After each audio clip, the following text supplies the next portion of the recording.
அன்பான நேயர்களே, இனிய வணக்கங்கள். இந்த வீடியோவில் நாம் பார்க்க போகிறது சீனியர் சிட்டிசன், அதாவது முதுமை பருவம் அடைந்தவர்களை பற்றி நிறைய பேசியிருக்காங்க. நிறைய பட்டிமன்றம் வருது, நிறைய பேர் தனி உரை கொடுத்துருக்காங்க, எல்லாருமே எல்லாம் செஞ்சுருக்காங்க. ஆனால் கூட அதில் ஒரு விஷயம் நம்ம கவனிக்கணும். என்னன்னு கேட்டாங்க, எல்லோரும் முதுமைக்கு வரக்கூடியவர்களே இளமை ங்கிற போர்வை எடுத்துட்டு முதுமைங்கிற போர்வை ரொம்ப சீக்கிரத்தில் வந்துடுது. இப்போது அது சோல்ங்கிறது எப்பவுமே ஒரே மாதிரி தான் இருக்கும். அதுக்கு இளமையும் கிடையாது, முதுமையும் கிடையாது, இறப்பும் கிடையாது, பிறப்பும் கிடையாது. பிறப்பு உண்டு, இறப்பு உண்டு. ஆனால் அது வேற உடலில் புகுந்து திரியாது, அதோட வேலையை ஆக்டிவிட்டி ஆரம்பிச்சிடும். ஆனால் இந்த சரீரம்ங்கிறது ஒரு தடவை செத்து போயிட்டாக்க, இறந்து விட்டால் அவர்களை புதைத்தோ எரித்தோ விட்டு விடுவார்கள், மண்ணோடு மண்ணாக்கி விடுவார்கள். ஆக மொத்தம் நம்மெல்லாம் மண்ணு தாங்க, நம்ம வெறும் மண்ணு தான். ஆனால் இதை புரிஞ்சுக்கிறதுக்கு ஒவ்வொரு எங்கேயாவது ஒவ்வொரு நாட்டிலோ வீட்டிலோ இந்த மாதிரி ஒரு இறப்பு ஏற்படும் போது மனசு வைராக்கியம் ஏற்படுகிறது. நம்மளும் இப்படி தானே போக போகிறோம், நம்மளும் ஒன்றும் எடுத்துகிட்டு போக போகிறதில்லை, இது இப்படி இருக்கக்கூடாது அப்படி இருக்கக்கூடாதுங்கிற கொள்கைகள்லாம் நமக்கு பாலிசி புரியும். ஆனாலும் புரிந்தாலும் கூட அந்த கிரிமினேஷன் கிரவுண்ட்லேருந்து வெளியில் வந்ததுக்கப்புறம் நாம் நம்ம ஆட்டத்தை ஆரம்பிச்சிடுவோம். ஏன் அப்படின்னு கேட்டாக்க, கான்ஷியஸ் மைண்ட் என்ன சொல்லுதுன்னு கேட்டாக்க, ப்ரெசண்ட் சுச்சுவேஷனை டெம்பரரி என்னென்னலாம் இருக்கும் அதை அப்படியே ப்ரெசென்ட் பண்ணும். அடுத்ததுன்னு வேலைக்காக ஓடிட்டே இருப்போம். யாருக்காக சம்பாதிக்கிறோன்னு தெரியாது, யாருக்காக சேர்த்து வைக்கிறோன்னு தெரியாது, நாமளும் அனுபவிக்கல, அவங்களும் அனுபவிக்க போகிறதில்லை. இதெல்லாம் தெரிஞ்சுக்கணும் வேலை பண்ணிட்டு இருக்காங்க. சாப்பிடாம தன்னுடைய லைஃப்பை சாக்ரிஃபைஸ் பண்ணி எந்த யாத்திரைக்கும் போகாமல் இறை வழிபாடு இல்லாமல் ஒன்று. ரெண்டாவது, வீட்டுக்கு தரித்திரங்கள் எப்படி வருது அப்படின்னு கேட்டாங்க, இந்த பெரியோர்கள் இருந்தால் அவர்கள் சொல்லிக் கொடுப்பார்கள். வாசலில் தென்னி தெளித்து கோலம் போடுங்கள், காலையில் உள்ள சாமிக்கு விளக்கேற்றுங்க, குளிச்சுட்டு விளக்கேற்றுங்க. இதெல்லாம் சின்ன சின்ன விஷயங்கள் சொல்லிக் கொடுப்பாங்க. இப்போது இந்த விஷயங்கள்லாம் சொல்லிக் கொடுக்கும்பொழுது பெரியவங்க சின்னவங்களுக்கு என்ன ஆகுதுன்னு கேட்டாங்க, அது மனசுக்குள்ளே பதியுது. மனசுக்குள்ளே பதிஞ்சு அவங்க எல்லாத்தையும் செய்ய வரும்போது மனசில் ஒரு டைவர்ஷன் கிடைக்கிது. முன்னாடி பாருங்கள், சும்மா கோலம் போட்டுட்டு இருந்தாங்க, ஒரு வழக்கப்படி போட்டுட்டு இருந்தாங்க.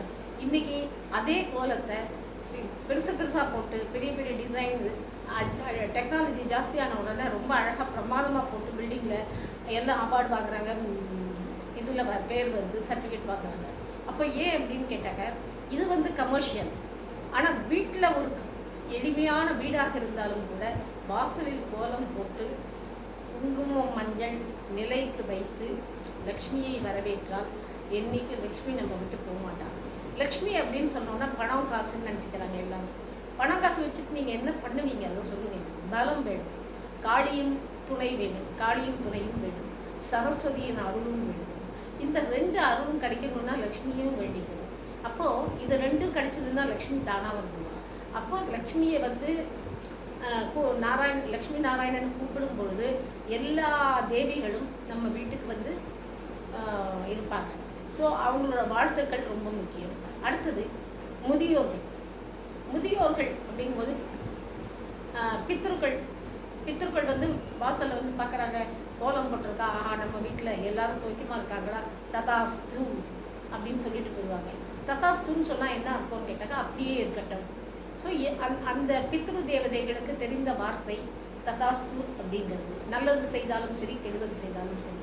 அதனால தான் வீட்டில் யாருமே தூங்கக்கூடாது, பகலில் பெட்டில் உட்காரக்கூடாது, நியமமாக காலம்பரை எழுந்திரிச்சு பிரம்ம முகூர்த்தத்தில் குடிக்கணும், விளக்கேற்றணும், சாமியை வேண்டிக்கணும், பாட்டு பாடணும், ஸ்லோகம் சொல்லணும், அதுக்கப்புறம் சமையல் பண்ணி நைவேத்தியம் பண்ணணும். இதெல்லாம் வச்சுருக்காங்க. இதெல்லாம் ஒரு டிசிப்ளின். மிலிட்ரியில் எப்படி ரூல்ஸ் வச்சுருக்காங்களோ அதே மாதிரி நமக்கு ஃபேமிலிக்கு ஒரு டிசிப்ளின். இதெல்லாம் இருந்ததுனாக்க மைண்டில் ஒரீஸ்க்கோ டென்ஷனுக்கோ வேலையே இல்லை. ரெண்டாவது, இவங்க டென்ஷன் ஆகிறதுக்கு இந்த சீனியர் சிட்டிசன் ஒரு காரணமாக வச்சு இவங்க பேசுகிறதுக்கு எனக்கு சுத்தமாக பிடிக்கல. ஏன்னா அவங்க எதுவுமே நம்மளை பண்ணுறது இல்லை. டென்ஷன் ஆகிறதுக்கு அவங்க ஒரு காரணமே இல்லை. ஏன்னு கேட்டாக்க, காரணம் எப்போவுமே ஒரு ரெண்டு பக்கமும் கை தட்டினா தான் சத்தம் கேட்கும். அப்போ நம்ம மட்டும் நல்லவங்களா அப்படின்னு கேட்டாங்க இல்லை. இந்த சோல்ங்கிறது ரெண்டுக்கும் பொதுவானது. இளமையும் கிடையாது, முதுமையும் கிடையாது, இறப்பும் கிடையாது, ஒன்றும் கிடையாது. ஆனால் இந்த சரீரத்துக்கு இறப்பு உண்டு. இந்த ஒன்றுமே இல்லாத கலர், சில பேர் வெள்ளையாக இருப்பாங்க, சில பேர் கருப்பாக இருப்பாங்க. அதனால் கருப்பாக இருக்கிறவங்கள பார்த்து கிண்டல் அடிப்பாங்க. அப்புறம் பர்சனாலிட்டி அழகாக இல்லைன்னு சொன்னாக்க வெய்வாங்க. ஆனாக்க இந்த பர்சனாலிட்டி எது வரைக்கும் இருக்கும்? ஒரு 10 வருஷம், 20 வருஷம், அதுக்கப்புறம் எல்லாம் போயிடும். இந்த அழகுங்கிறது போகக்கூடியது, நிரந்தரம் அல்ல. ஆத்மாங்கிறது நிரந்தரம். அந்த ஆத்மாவோட அன்பு, ஆதரவு, பணிவு, மரியாதை இது என்றைக்கும் பேசப்படும். இந்த அழகு பேசப்படாது. அதனால அழகையோ வெளி உலக மாயையோ நம்பாதீர்கள்.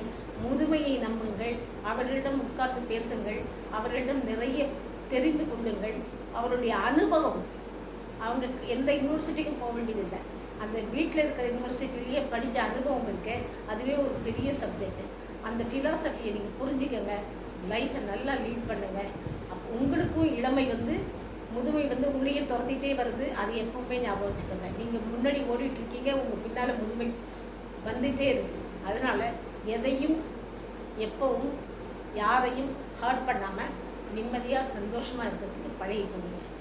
நன்றி, வணக்கம்.